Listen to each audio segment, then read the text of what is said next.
Hello mga Mars, magluluto po tayo ngayon ng garlic mushroom chicken. Ito po yung aking mga ingredients. Meron po tayong chicken, nababad ko na po siya kanina, mga 30 minutes po. Ang pinambabad ko po yung kalamansi, toyo at saka paminta. And then whole mushroom.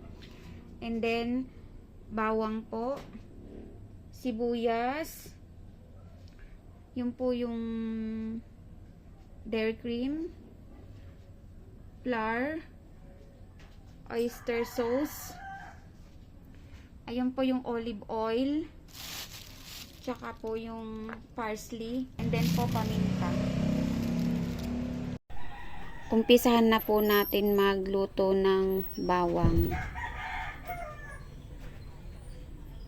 Ayan, halu-haluin lang po natin hanggang sa maging golden brown.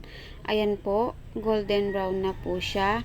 Atin na pong haunin at iset aside.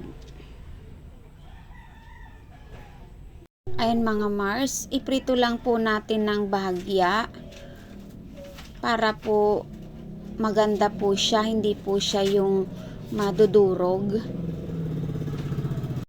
Ayan po mga Mars, na ano na po siya, na prito na po siya. Pwede na po nating haunin. Bagya lang po natin iprenito para lang po hindi madurog. At set aside. Maglagay na po tayo ng butter.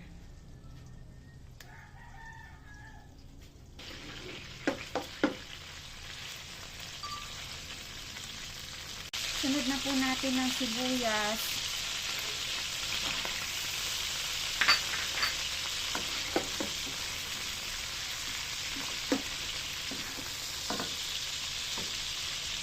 Sunod na po natin ang mushroom.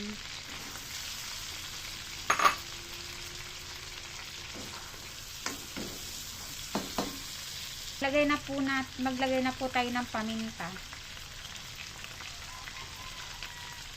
At saka po ng oyster sauce.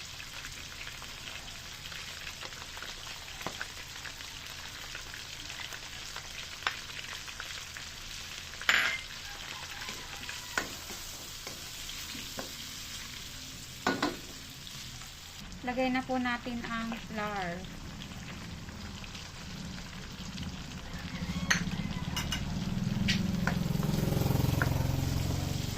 Para po malapot.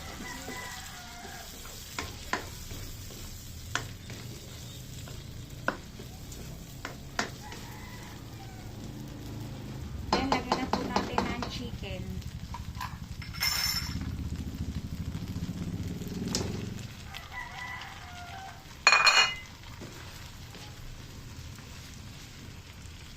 Tapos yung pinagbabaran po kanina, ilagay na po natin.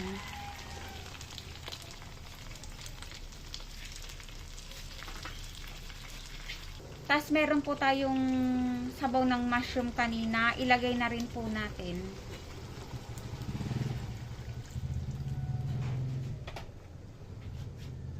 Lutuin po natin ng mga 20 minutes.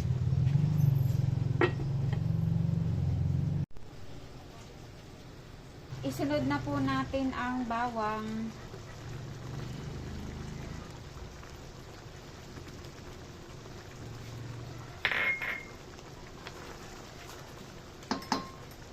And then, parsley po.